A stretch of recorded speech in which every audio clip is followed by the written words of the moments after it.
Hello everyone. तो work power energy के आज के सेशन में हम लोग डिस्कस करने वाले हैं पावर। पावर क्या है ना? तो पावर ये है कि मान लो कि आपने वर्क करा तो कितने टाइम में क्या वर्क करा, है ना? Then the rate of doing work जो बेसिकली हुआ वही क्या हो गया, पावर। तो यहाँ पावर कहने का मतलब बेटे आपने 10th क्लास में पढ़ा होगा इलेक्ट्रिकल पावर, वो नहीं है। यहां पावर कहने का मतलब हो गया मैकेनिकल पावर। मैकेनिकल पावर, तो मैकेनिकल पावर मतलब क्या हो गया आपका, the rate of doing, the rate of doing mechanical work, the rate of doing mechanical work is called mechanical power. The rate of doing mechanical work is known as mechanical power, है ना? तो power basically क्या हो गया, dw by dt। Similarly dw को आप क्या लिख सकते हो, f dot ds।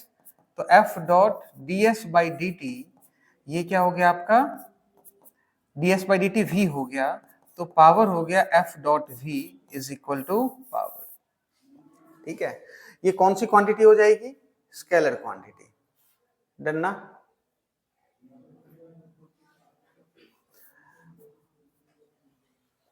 It is a scalar quantity,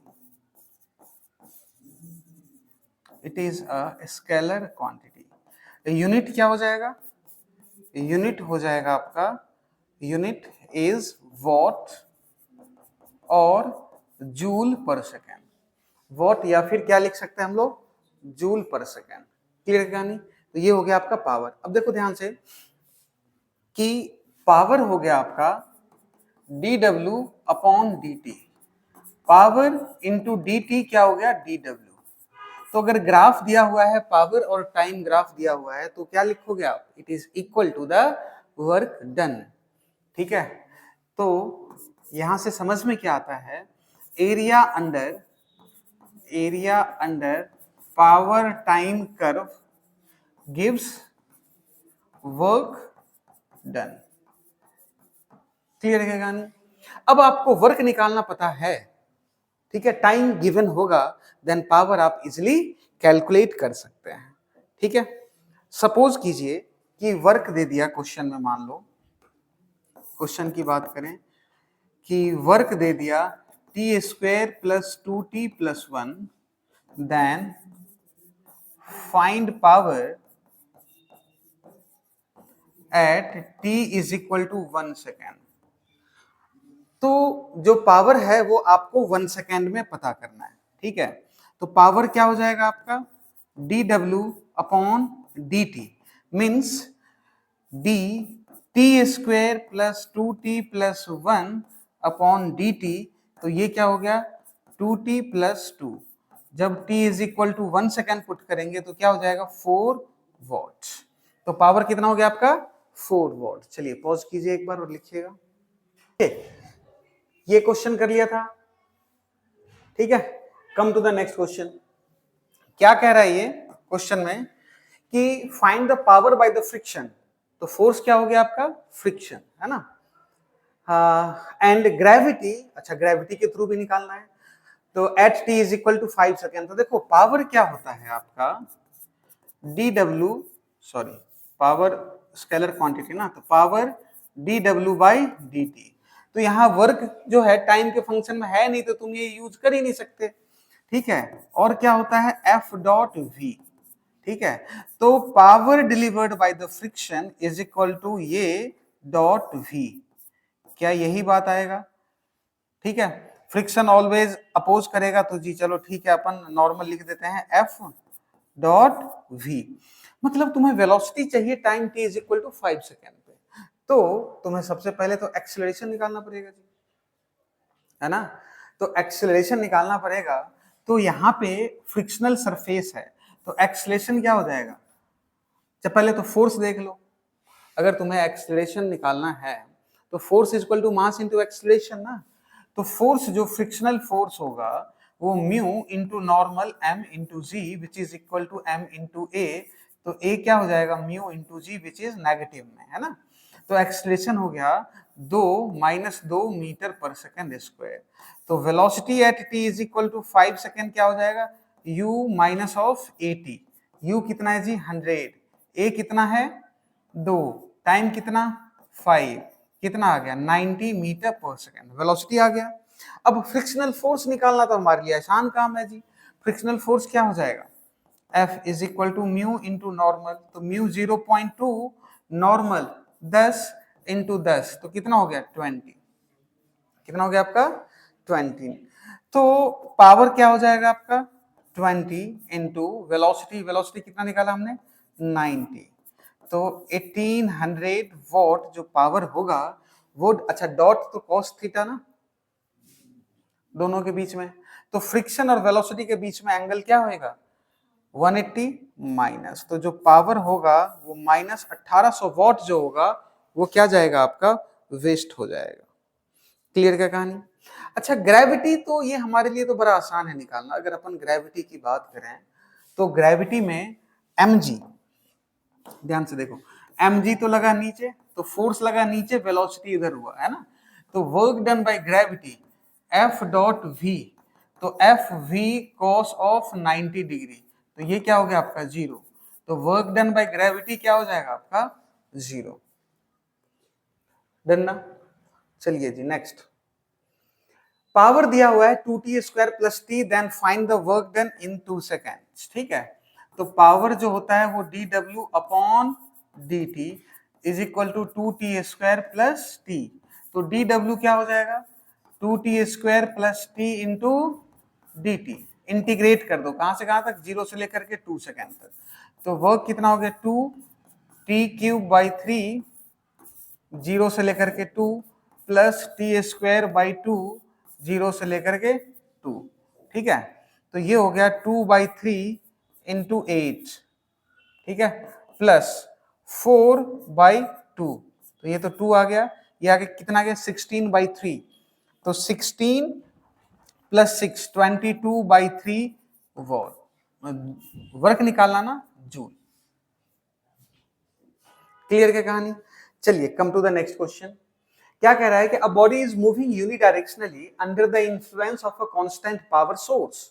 ठीक है जी, पावर क्या है कांस्टेंट है, तो आपसे डिस्प्लेसमेंट पूछ रहा है in the function of time T, कुछ नहीं है बेसिक मैथमेटिक्स है ना। ये क्वेश्चन एक बार आप खुद से सॉल्व करो, डिफरेंशिएशन है, डिफरेंशिएशन इंटीग्रेशन का क्वेश्चन है। चलिए पॉज कीजिए and try to solve it. चलिए ओके चेक इट, क्या लिख सकते हैं हम लोग, पावर को F डॉट V, है ना,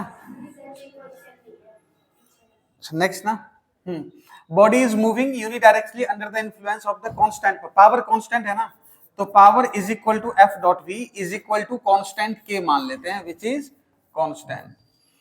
F को क्या लिख सकते हैं एम ए को dv by dt into v is equal to k, तो v dv जो आ गया k by m into dt, ये क्या हो गया v square by 2 is equal to k by m into t. Velocity time के फंक्शन में आया, अपने को चाहिए किसके फॉर्म में x के फॉर्म में।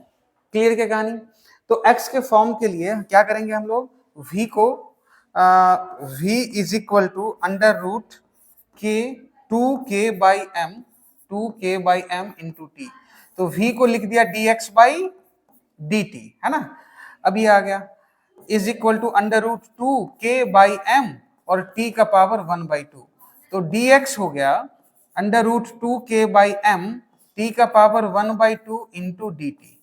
ठीक है, तो x जो हो गया वो प्रोपोर्शनल टू t का पावर 3/2 हो गया। क्लियर क्या कहानी। चलिए come to the next question. क्या कह रहा है कि जो अपन मोटर लेते हैं ना, हॉर्स पावर का लेते हैं ना, 2 HP का मोटर इतना ऊपर खींच देगा, सेम प्रैक्टिकल क्वेश्चन है कि अ वाटर पंप रेटेड 600 वॉट, लेकिन उसकी इफिशियंसी 75% ही है, तो वो जो काम करेगा, जैसे मान लो ऊपर उठा रहा है, तो mgh बाई टी जो होगा, जो mgh है या mgh बाई टी वो सिर्फ 75% ही है।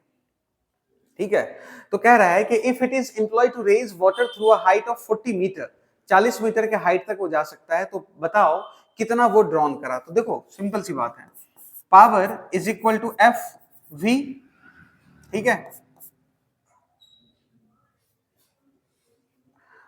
तो अगर एफ डॉट वी से काम चलेगा नहीं तो नॉर्मल अपन कर लेते हैं D W by D T, ठीक है। और जो वर्क डन होगा वो क्या हो जाएगा आपका mgh, वर्क डन क्या हो जाएगा,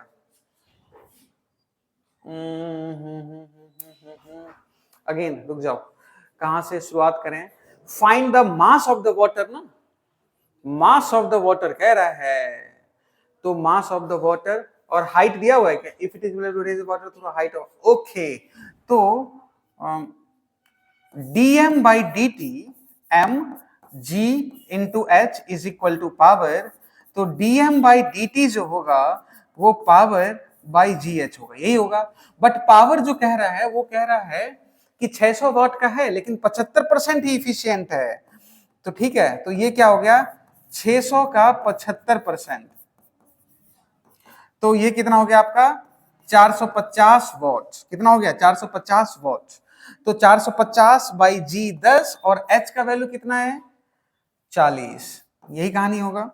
तो यहां से dm का वैल्यू कितना आ गया 450 बटे 400 इंटू डी टी, 2r कह रहा है ना, ठीक है।